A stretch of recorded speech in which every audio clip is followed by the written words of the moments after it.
Hi and welcome to the inaugural panel discussion of bringing industry careers to life. It's more of a staircase than a panel. It's the stairway to heaven. Not really.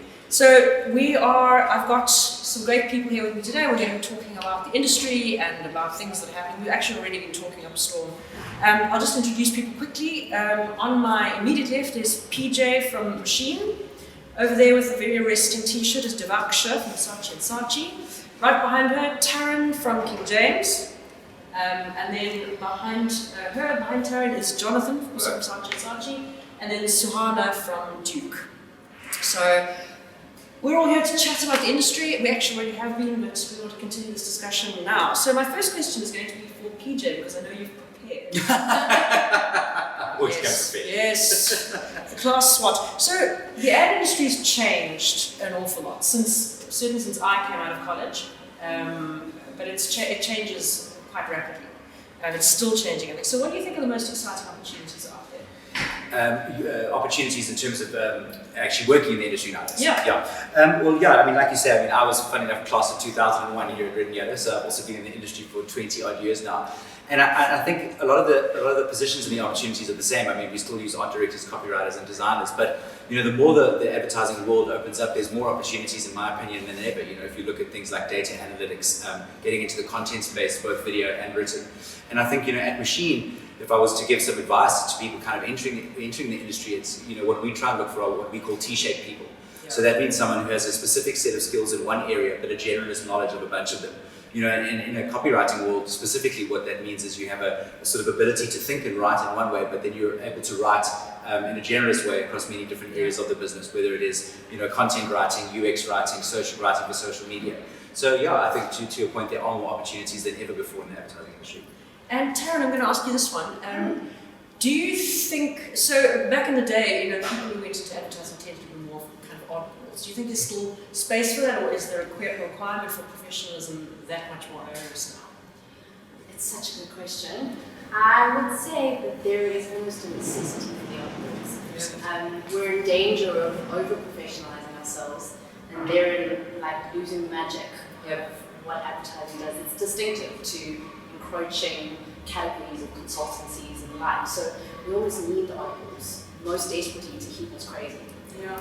I mean, when PJ was talking about T-shaped people, I was wondering about people who also extend across different ways of thinking, different ways of processing information. I think I was talking to Alistair the other day about neurological diversity. It's about not only diversity in cultures, culture and races, but also diversity of thinking. You can think across different things. Stay weird is good advice. Stay weird is very good advice. So Jonathan Biggs, we were talking about this earlier, but what does the work look like now compared to what it was like 10 or 20 years ago? What kind of body of work are we producing? Well, I think it's all got a lot more complicated to produce, because some time ago you used to spend a lot of time thinking about very simple assets that you were broadcast. And now there's just hundreds of assets and there's hundreds of media options. So, and this talks to the professionalization of the industry. When we started in advertising, the crazy people who came up with a beautiful story were the heroes.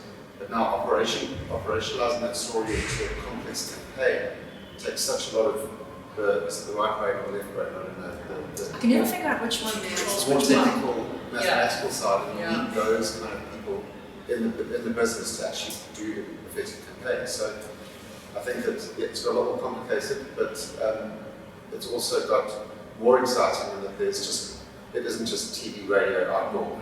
And what to say, there's a lot of other options and a lot of other areas to get into, which are really exciting. And would you say the creativity is then kind of spread a little bit from being purely in the creative department to other areas? And which would you say those were? I think so. We were talking about this earlier on, just saying creativity is just such an important part of all business now, because business needs to reinvent itself. All businesses are being disrupted, so creative people are incredibly important. So I think the creativity is key in advertising, because creativity is something machines can't do. So if you're looking for a job in advertising, you're looking for a job that has longevity, you have to leverage your humanity, your insight, and your creativity. Otherwise, if you're just a labourer or creative doing something with labour in advertising, I think the machines are going to end up doing a good job for you. Yeah.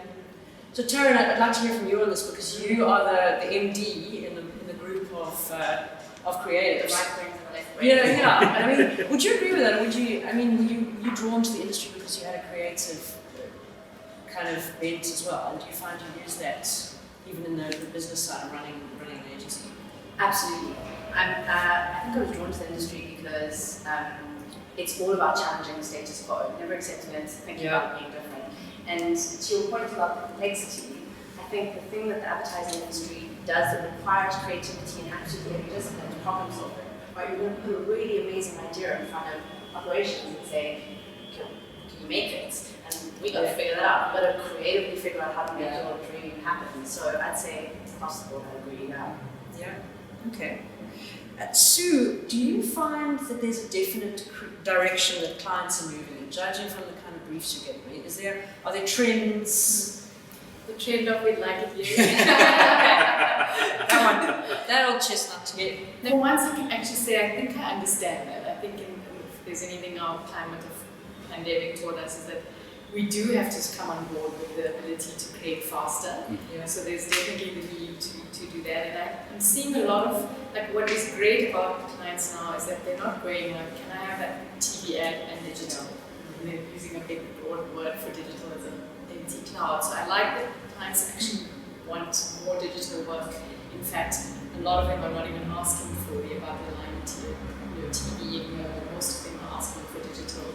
Definitely there's a lot of a request for work that they can measure. You know, in order to go back and request more budget, there's from marketing heads, it is the ability to be able to prove that your work is working. So that's it. I think what is missing is a little bit of the bravery of like, I have a problem, solve it for me. Instead of kind of giving us what they need in terms of media opportunity. But generally, I feel like clients are on board with digital. They don't have to do the hard education. And Devaksha, what kind of briefs do you find? Because when I went into advertising, it was a TV, radio kind of print. And you're 5 years in. What's been your experience? What kind of work? What kind of problems are you being asked to solve? What kind of work do you mostly concentrate on? Well, I think the nice thing is that there isn't like a restriction really. Like now there's so many things and people don't really think of like TV or like a billboard as like the center of everything that you have to do. So you can actually spend more time coming up with an idea and then figuring out where is the best place for it to go, and now you have so many more options of where it can go. So it's nice because then you can also do something faster, or maybe do if you have like a smaller budget, which we all do now. But you can make something like very like, quick and still like impactful. But then obviously sometimes it is nice to also have that scope of like going big, and it's just not. There's more variety, I think. And are you finding that social media is an integral part of everything that you now do? Yes and no. Okay. I think social media is tricky because it will be a part of absolutely every single thing you have to do. But at the same time, I think it's almost turning into like almost one of the most like ignored ad spaces. Sure. I mean, I work in advertising, but I have an ad blocker on my computer. So I think like in terms of actually getting attention, I think people are quickly realizing it's not like the magic solution to just be in all social media spaces. I mean, I think the universal thing has stayed the same from 20 years ago in advertising. Is still that you just have to have a really nice idea. I think we've always come kind of full circle, right? Yeah. It's like, I mean, it's really just about the primacy of the idea. Like one of the most interesting things for me is how promoted hashtags just get hijacked by everybody who's got anything to sell. You can't even tell what the original. No, I've often gone on to go, why is hashtag fluffy bunny trending? And I was like, I sell these things. I make papyrus. What? It's very odd. So can I build on that? Yeah, go for it. Because I wanted to connect it's really interesting to talk about that T and the broadening opportunities, because I think more and more, as ad blockers are prevalent, as people don't want to see advertising, the industry almost requires and needs to attract creators and makers and people who just inherently know how to make things into the world that are just fun and joyful and impactful. So suddenly it almost tears apart those disciplines of copy and art directing. Just create and make. It's super exciting, actually. We've got a new team who arrived. They started on Monday, and our head of ops said, well, HR said, which is the writer and which is the copywriter? Which is the writer and which is the art director? And I'm like, they're non-binary. They do not identify as they're just creatives. And we I actually now have to write a job description, which is bizarre, but never mind. But I mean, I think all of them engineers, only kids. Get out. Ideas can come from anyone. I think especially because we've got such specialized media now, so somebody with knowledge of how digital media works can really help understand the idea and help you kind of crack a creative direction. I wish I'd have a word with my ECDs, because every time I put an idea on the table, We do that to each other. We do that to each other all the time. So Hannah, do you think we're still getting the opportunities in South Africa to work on big brand campaigns for global clients? I think that there's, from where I came from at FCB, we had a big global account, and I think there are still lots of opportunities to work on big global brands. It's just the way we work on them may not always be the way we work on our local brands. So sometimes you get the idea cracked for you already, and you have to localize it. But what I love is because that's okay. Like, I think if you can let go of the fact that you don't always have to create the big idea, but if you're being asked to localize, that for me is an amazing opportunity. And a lot of the time, the global brands are looking for you to make the work specific. So I see that happening quite a bit, and that's where you change your mindset about opportunities. And I think you've done that on Coca-Cola. I've done it some very successful campaigns for Coca-Cola. That's the best format, isn't it? Instead of, because I think the creative dies a little bit when you're getting told to just put the ad on TV or dub it. Or reshoot it with South Africans in it, the same script. Those were dark days. Yeah, exactly. I think to build on that as well, I absolutely agree with you. We've got Heineken, which is one of our big global accounts, and the line is cracked, the TV ad is sent to you, but the global work doesn't always talk to a specific South African problem. Like Heineken have done amazing work for responsible drinking and driving overseas, but that we're working on a campaign now because our alcohol problem is much larger, and the work doesn't speak to our specific problem. It's not about drinking and driving, it's about overconsumption. And that's where, like to your point, Joe, it does get really, really interesting, where we get to address a specific problem using a global property and a global brand.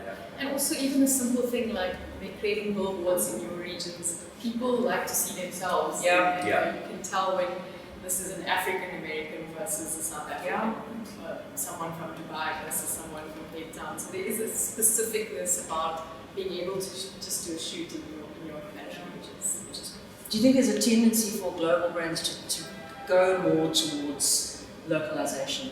I think it's a fight. I think my sense is that, there's this, what's the thing that flips one side to the other, that toy? Windscreen wipers. The swing from, okay, you can all kind of do your own thing locally because it makes more sense to, oh my gosh, budgets are getting tight, we need to centralize and just create one set basis. And it's just, it feels like it's run a bit too far that way, and they're kind of seeing the drop in effectiveness, resonance, and relevance going that way.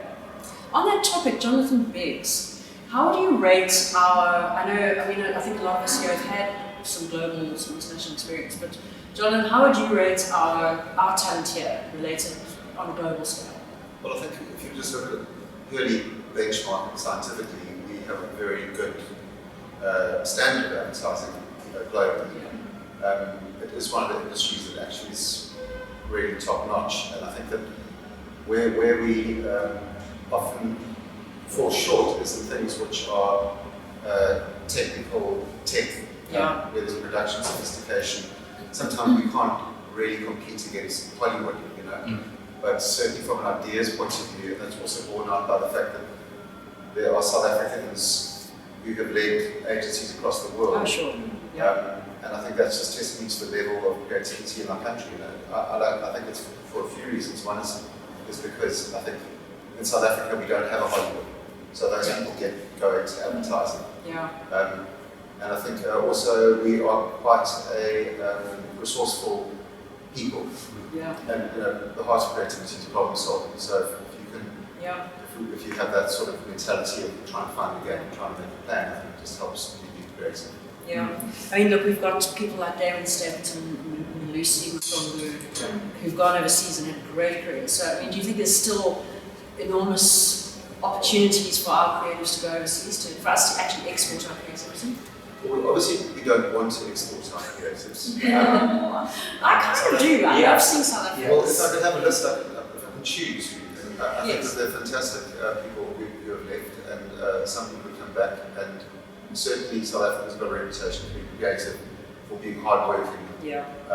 And I think that's it just would be a hell of a shame to see a generation of people leaving. It would be very bad for the industry. Yeah. I also think that there's a perception that it's better on the other side, and I don't think that's necessarily true. I think the one thing I've noticed, my brother works in Australia, he's also in advertising. The thing that's different about South Africa is we produce a lot. I think sometimes what happens in some of the other regions, you wait a very long time to make the work, and creatives, I think they thrive on making. So yes, definitely. It's that, but having said that, I also think we've got some of our best people out there in the world. And last year we even called on them to judge at the reads, and it's quite nice to have those allies out there doing us well.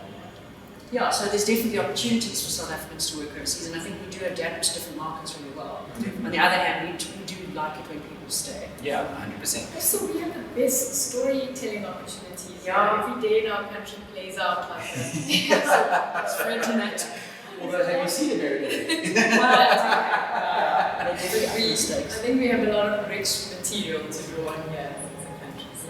And I think as well, there's also advantages to working in terms of working at agencies that are part of global networks. Yes. If I look at Jonathan and myself, our agencies are both tied into the Publicist Network. We've got 80,000 employees around the world, and I had an ex-art director before I was in a leadership position who had the desire to move to New York, and we managed to place them through the network. So I think there are advantages to that side of things as well.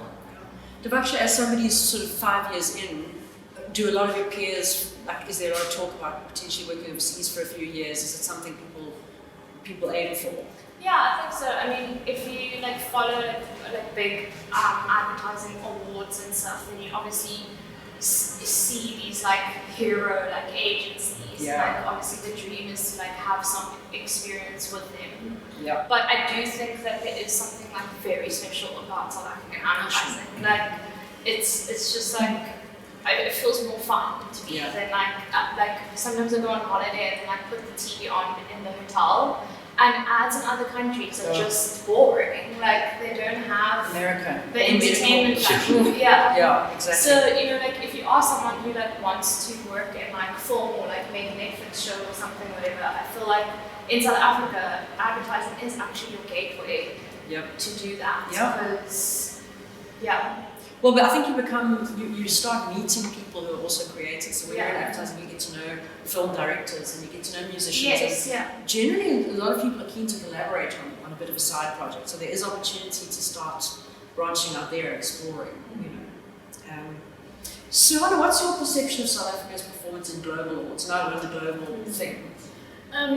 I think we really do well. I mean, I had the privilege of being at Cannes one year, and I remember sitting in the audience, and what's so great about sitting in Cannes is the big international award show, and you hear South Africa's name being called, and it's no longer agency competition, it's South Africa. Oh, yeah. And South Africa winning a few times, not just once.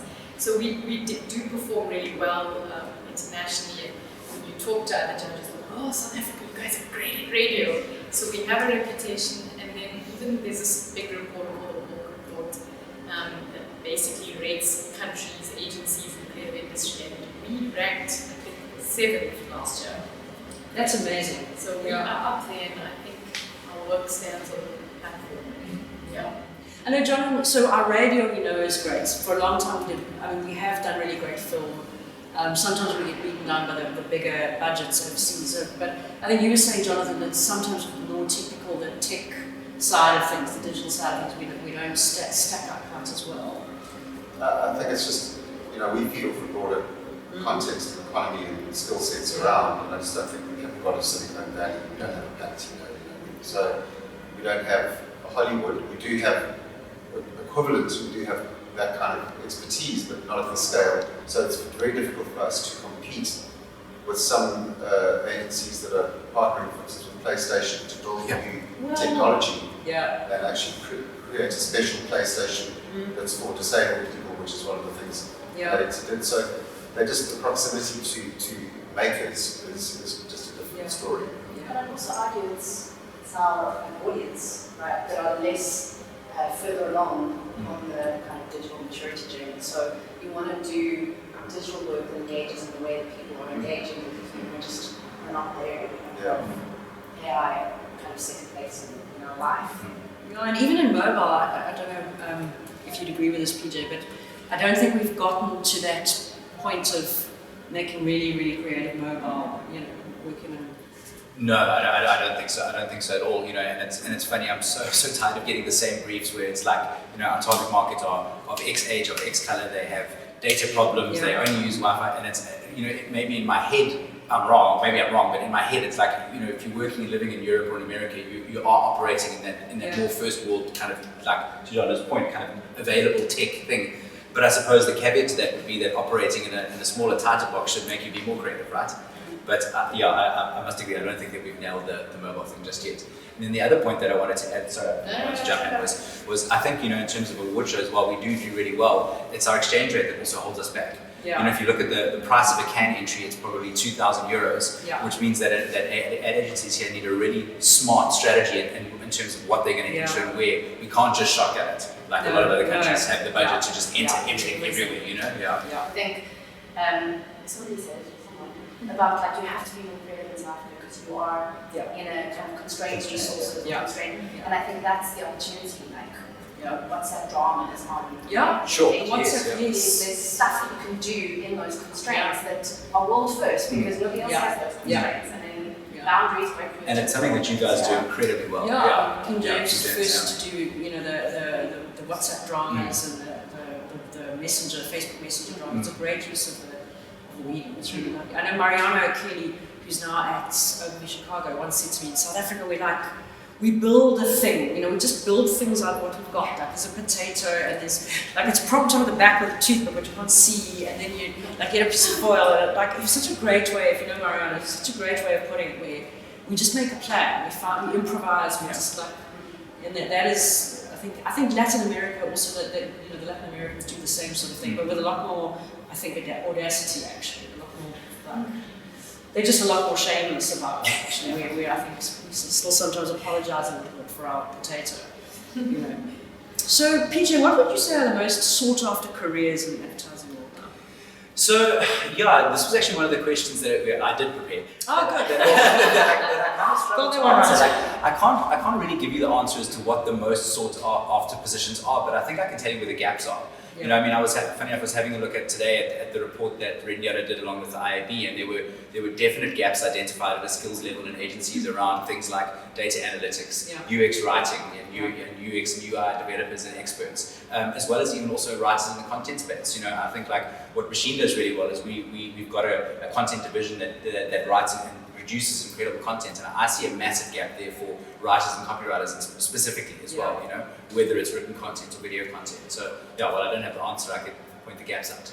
Because I think that was going to be one of my questions as well, is what sector, and I think anyone can take this one, but if you knew somebody was looking to go into the advertising industry, what sector would you guide them towards? So there's content, there's the ability to create various kinds of content. This area of data, how would you stick? Because I think we're all thinking about how we use that and how we get to grips with that. I think nobody thinks about data as being a creative thing, like turning it into insights, right? I'd say therein lies a big gap. Sure. Did we decide whether it was left brain or right brain? No, we didn't. None of us knows. We're not sure. I don't know my left from my right anyway. If you can take some elements of whatever side of the brain is creative and bring it into the data space, you unlock value in advertising, where currently it feels like it's a bit of a tug of war competition. Does data win? Do we win? And it shouldn't be. It should be a win-win. Oh my that was so cheesy. No, it's fine. I don't want to be the one who brings up Steve Jobs. That's a really late. Somebody had to. Somebody Like, it really had to happen. If you think about his approach to design, Yeah. and it was very human, insightful, tactile, and it wasn't just number crunching, it wasn't just technical. Yeah. And I think that's something we still have to understand. Data is not something that you're going to go to regular school and learn how to become a data analyst. It's a different stream of people who have a different way of thinking and different capabilities. So when I just think about creativity, I think very broadly, if you can solve problems and you can see things differently, or you can see an answer to something that somebody else can't, or you can find a way of making something work, then you can apply that in various different ways. Then you ask yourself, do you have a way with words? Do you love words? Or do you love pictures? Or do you think visually? And then I start thinking about putting you into different channels. But you can be a creative tennis player. So creativity isn't just a creative department thing. Yeah. I do feel like in data, because there is so much data out there and nobody's really cracked what to do with it, you almost need, like those guys who wrote Freakonomics, they made you look differently at economics, or the behavioral economists, people like Roy Sutherland, who just, like, you always need that kind of revolution where somebody who can actually think with can look at the numbers but also just bring them to life in a way that is exciting and stimulates creativity. I think there's a huge need for that. I don't know where it would come from. Yes. There's somebody out there. I mean, the Freakonomics guys did it, Rory Sutherland's done it. But to Taryn's point, I think like a huge opportunity is strategy. Like strategists are such an important part of like coming up with a great campaign. Yeah, absolutely. But I do feel like we need better strategists, and we need more strategists that are more creatively inclined and more like human insight inclined. Like take the data, but also like if 56% of people are looking at their phones, then like what are they like lying on their beds? Like that's the information that I really need. Yeah, it's insights. Yeah, absolutely. So I think like a lot of, and like I feel like a lot of copywriters almost like should be strategists in a way. Like I think we've got two. Our head of strategy was an ex-writer, and I had one of my copywriters leave and go into the strat department. I didn't take it personally at all. I was fine, absolutely fine. But I think you are right. That ability to verbalize and to bring something to life with words is so hard. Yeah. For a strategist. Yeah, there was a great article the other day, I can't remember where I saw it, but it was all about how strategy is storytelling. Yeah. And vice versa, right? A beautifully written strategy is so inspiring. But I think you nailed on an insight there, which maybe is missed sometimes when, at least I've noticed when young people are entering the industry, they all want to be strategists. But there's actually something so beautiful about growing from a different part of the world. So copywriting for me is like, math. If I was starting an industry again, I would absolutely jump in there. To kind of gain the experience and before you merge into the strategy space, as opposed to kind of coming at it quite intellectually. I don't know if that made any sense. I just wanted to have a word for copywriters as well.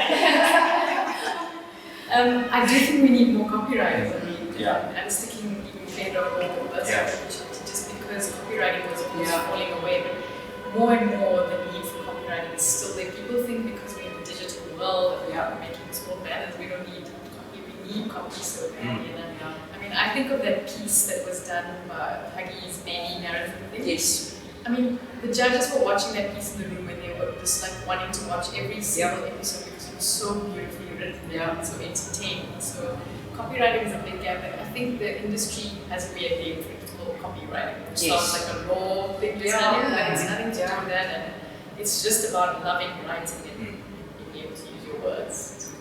So let's look at that a bit. So I mean, one of the things I want to talk about, what is the trajectory for a young copywriter? So you enter the industry as a copywriter, what kind of career path are you looking at? We've said there's the opportunity to go into strategy, which a lot of writers do. Jonathan, what's the kind of typical career path, and what are the new opportunities now for the writer? Well, I think in this industry that's very flexible, you can actually find different ways through it. But if you start with the traditional path is to become a medium-weight copywriter, become a senior copywriter, and then become a creative director, become an executive creative director. Now, the funny thing is in life that a lot of people who are very good copywriters are not good executive creative directors. And a lot of people who are good executive creative directors were never good copywriters. Because managing people is a very different thing to coming up with ideas. Yeah. So you will find that understanding what your strengths are as a young person who's creative, and understanding where you're going to grow and where you want to grow is part of the journey.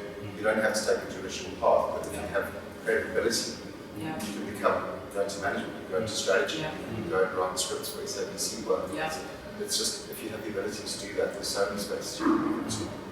And there's different kinds of writing. So there's this kind of the social media writing. There's long form, quite a lot of, so editorial almost writing for the web and things like that. Long form. Long form writing. Yeah, there we go. I think how many of us are actually copywriters here? Oh my word. The jury has been skewed. It's almost like you can't choose to be a copywriter unless you can write. Oh yeah. And write with personality and express yourself and entertain people and tell jokes and be clever and be interesting. Yeah. It's like, it's not just writing actually. Yeah. It's your thoughts made visible. And I mean, you don't even have to be able to spell. I've definitely hired more than one writer that had a typo in their portfolio. Yeah. I mean, there's spell check for that. Yeah. Proofreaders. Proofreaders. Yeah. It's more about how you express yourself and 100%. I mean, like you can teach, if someone has a natural ability with words and a way to express themselves and express a creative idea, like you say, you can teach them on the job to craft. Yeah. Like break your sentence here, put a full stop here, think about a bit of grammar here and that kind of thing. But yeah, like you say, it's about storytelling and being able to express yourself in words. Yeah. And I think some of the best advice I was ever given in terms of that career path was don't chase a title. I spent, I've been in the industry for I graduated here in 2001, so 20 years, and I've only been in ECD for a year. And I was a senior copywriter who just really enjoyed doing the work for a long time. And I think I managed to grow my kind of EQ and my soft skills to a point where I was ready to step into that position. So, you don't need to chase a title. You can be a happy creative for many years. Yeah, I mean, I think in the UK, it's people don't really get it. The tendency is to just work in your craft. So Yes, that's right. In their 50s, and they still, you don't have to get a title because then you start doing more management and less of the actual work. Which is not as fun as coming up with ideas. No, the whole HR thing, I know, definitely not. And also, sorry to speak on copywriting so much. No, so all writers in darn yes. I also think like what's a great wave of change is that we, for a long time in advertising, we didn't speak the language of people. We didn't write the way we would speak. We didn't write in the languages of people. Yeah. So there's a bigger uptake of writing in vernacular languages. And for me, that's exciting and that's a great opportunity. Yeah, I mean, that campaign that won gold at Cannes last year, I thought, so it was in Zulu and it was in English, but those Zulu scripts were absolutely wonderful. I know because I spoke to Sidiso, who was on the panel. I said, why didn't they play the Zulu scripts in the auditorium when they won? Because those, I just would have given anything to hear Zulu, like blasting out of the speakers, the Palais, and it would have been fantastic.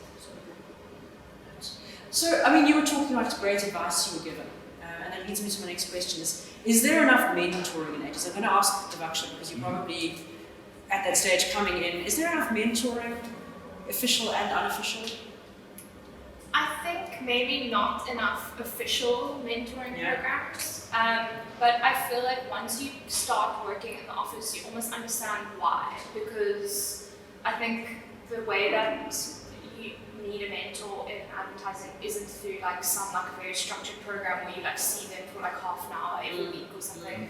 Like you need to go and seek out the person who you feel is your favorite creative director or your favorite senior art director or senior copywriter, and you need to go and talk to them.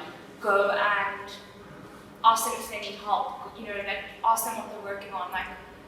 I feel like it's only when I started doing that did I really almost start truly loving advertising and becoming part of the world.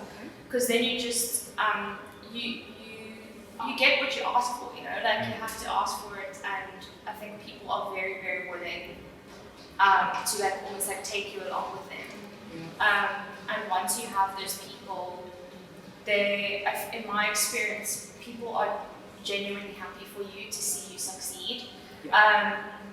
So you'll kind of have those people for your whole career, whether you work with them for 1 year at an agency or 5 years or whatever, they'll kind of always have your back, and like the industry is quite small in South Africa. And so that's going to end up being like a really, really important part of your career. Yeah. So you would say be quite overt about seeking out mentors, actually find them and Yeah.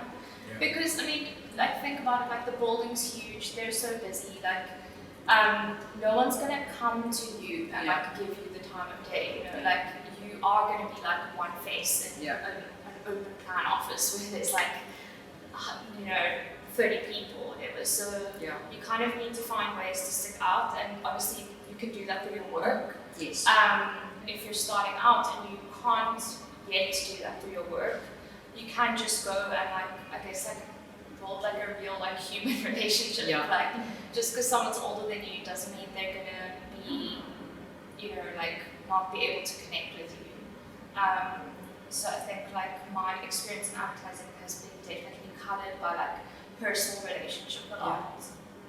The analogy I always give is most of advertising people are sitting in a trench. They're in the trench. And there's no ways they've got any time to get out of the trench. But if you jump in the trench with them, hands down, the best ever camaraderie you built. And I think that, I think we can all, I know that I'd never mind if somebody wants to ask my advice or, like, I think we all like it, it's kind of, you're happy to give of your time if somebody asks you. It's also part of what we like in advertising because it's a very fast structure. If a young person might come in and say, I think this idea is rubbish, and then you're never going to have a creative agency. So it's it's always ears open for interesting opinions and for people to come and challenge. It's very important. And I also think I love the fact that you mentioned asking for it. It's like I hate to admit that, like, but as an ECD, you're busy running a business, you're running a creative studio. You don't always think that people need mentorship, and I think it's lovely that you made that point that people mustn't forget. Come and ask. We're more than happy to share. I mean, and also it doesn't have to be within your own agency as well. Like I'm mentoring a young guy who works in a completely different group. And we're doing a once a week session on the side or twice a month. It doesn't have to be a direct report or that kind of thing as well. That's your wife's mobile. I know, Shauna, you've done work in this area. I think perhaps talk a little bit about that, because I don't think a lot of creators have that kind of courage. I think it started because when I was a baby in the industry, there weren't other women leaders to look up to, and I knew you because I knew your name. My dancing skills. And even at the time I was working in another agency, and my boss said to me, "Who do you admire in this industry?" Fran. And he looked at me. I think he was a little offended that I didn't say him. But the point was that mentorship was not a formal thing in those days. It wasn't a thing that I didn't even know that I could actually pick up my dial-up phone and phone you. So I think that was where a friend of mine, Simone Bosman and Jenny Glover, who lives in Canada now, we started the Open Chair, which was a way to just create access and FaceTime for young women, especially to have a conversation with more experienced people in the industry, because sometimes that's all it is about, is just have a conversation. And someone that you might not necessarily see every day, but you can do that.